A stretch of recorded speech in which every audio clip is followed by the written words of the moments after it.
Mike Lindell. So definitely go check out that website, mypillow.com. Great guest, and my next guest, well, she is no stranger to cancel culture. Melissa Woodford joining me now. And of course, let's tell everyone your story, because the theme of this whole conference here is basically uncancel America, and we've seen cancel culture go rampant across our society, not only in politics, but in the corporate America. And of course, Mike Lindell is going through his own type of cancel culture. But Melissa, let's tell our viewers exactly why you're here. And you came up to me earlier and said, look, I got an amazing story. You know, I was canceled, so let's go ahead and share that with our viewers. Yeah, so first off, thank you so much, Brian, for having me on. I think it's so important what Right Side Broadcasting is doing.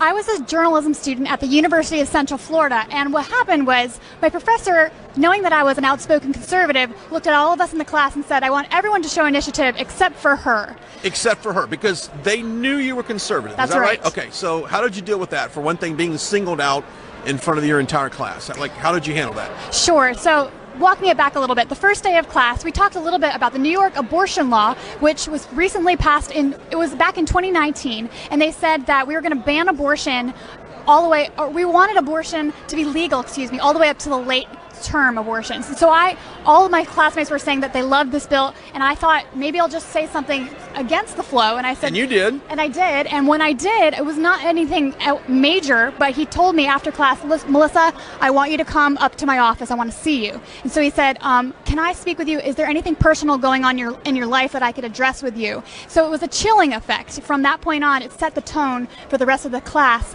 Later on, I want to cover a story about a bus that was going to deliver sonograms and ultrasounds to women who were considering getting an abortion, also offering them free pregnancy tests. And when I pitched this story, he said, you can only cover it from a leftist perspective.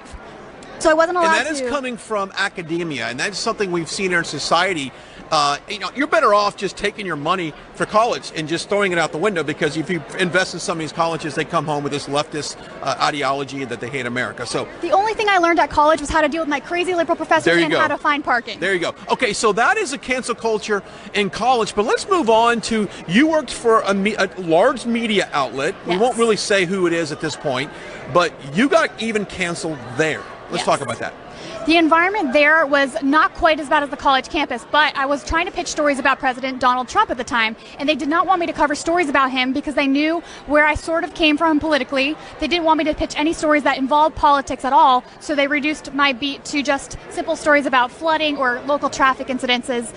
And it's a culture where I felt like I couldn't talk about beats that I was passionate about, simply because it's this cancel culture and they don't want conservatives excelling. I think if people at home only knew exactly who controls, even on the local level, to your news. I mean, you've got these producers that have not really, and I hate to blanket say this, but they haven't really experienced life in a way. And they're very skewed one way politically, right? So they're going to make sure they stack your daily newscast with stories that they want you to see, not necessarily the stories and the truth that's happening. So it goes down to a local level. And of course, she worked for a major network, a large national network. And if we said the three letters on here, you would definitely know what we're talking about. So it goes down, Melissa, to the local level as well. They're controlling exactly what they want you to think.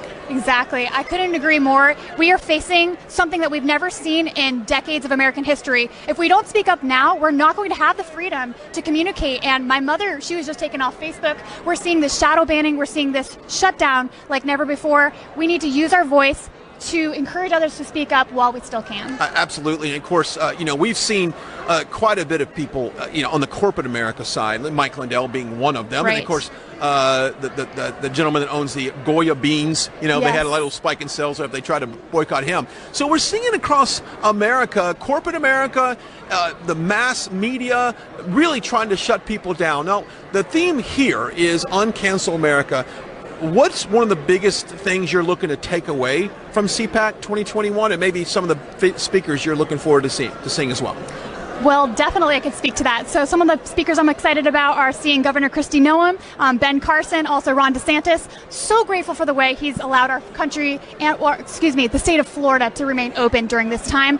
What I want to take away from this convention is finding out what the direction for the conservative movement can be. We have 2 years to essentially figure out how can we get back to the freedoms that we are losing so quickly in our country today. I think part of that involves speaking up while we still can, using our ability to create bills. One of the bills here in Florida that might pass is the Stop Social Media Censorship Act, which will allow us to sue social media companies. That's sponsored by Representative Anthony Sabatini. And so if we can do that, if we can make it so that we can have free speech on the social media platforms, we can strive to... Let me stop you right there. Let me ask you a quick question. Yes. What feedback do you get for being a young female conservative in our culture? I mean, I know we've spoken to a lot of people walking by, and it's tough to be, it's almost like this.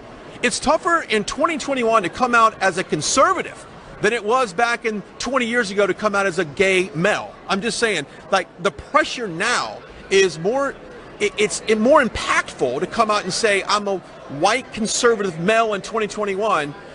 You better be prepared for such a huge backlash. So what's some of the kickback that you get from being a female conservative here in the state of Florida? Right. So thankfully, most of it took place back when I was on the college campus. Unfortunately, for my friends who are younger than me, who I want to be an example and an influencer to, they are still in that situation.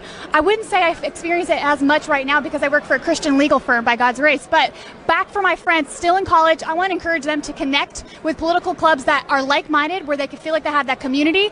That community, staying for me personally involved in Bible study groups, was what got me through college. I would encourage them to reach out to that community and know that they're not alone. Don't you think people with faith right now have so much calmness amongst the storm that we're going through in this country, not only post-election, but even going up to the election with all the stress and the turmoil and the fake news?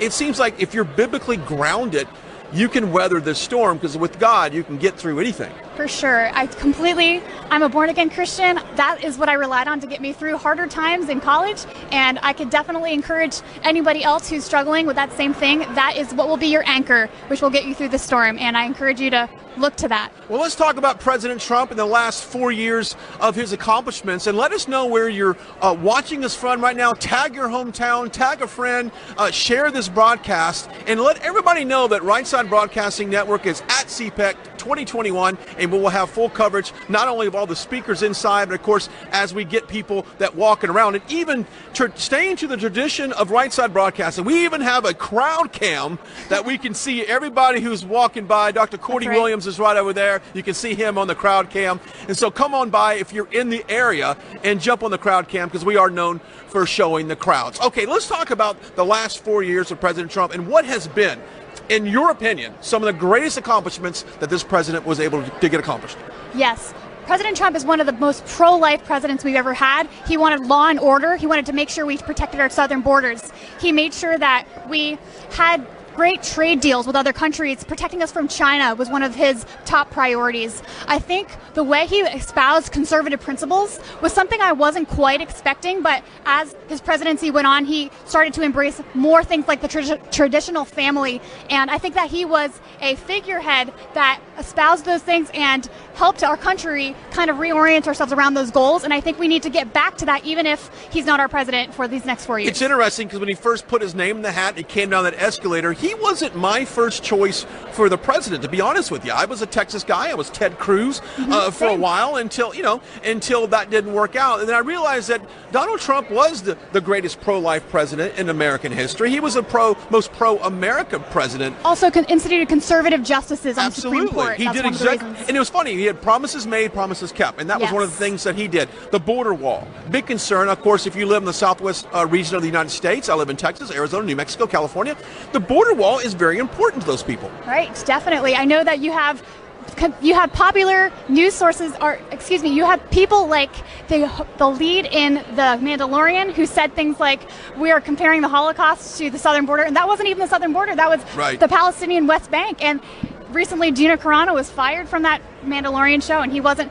The double standards we have in our country are insane, and the border wall, it's a mess. We could do a 5-hour show just on the hypocrisy of the media and the left, and maybe that's something that we'll do another day. I also think, when you ask people about the greatest accomplishments for the President Trump, it's like putting America first, and we've seen this slogan. I remember the first time I saw "Make America Great Again." I didn't really know what he meant by that, but now I do. because we're starting to see all the corruption and all the backdoor deals that China was involved with, the Biden, all the stuff that's factually true. It's just interesting. So he was able to put America first when it comes to the trade deals, and being energy independent. For the first time in U.S. history, we were actually exporting energy rather than taking it from the Middle East. So for me, my biggest takeaways is putting America first. I couldn't agree with that more. I believe that when we put our country first and we make sure that we're taking care of our own citizens, that empowers us best to be an example to the rest of the world and even gives us the resources to help others. If we can't help our country, then we're not going to be putting our best foot forward. Yeah. If you're just now joining us, we are live here in Orlando, Florida at Cpac 2021. Now, this is my first time at a Cpac.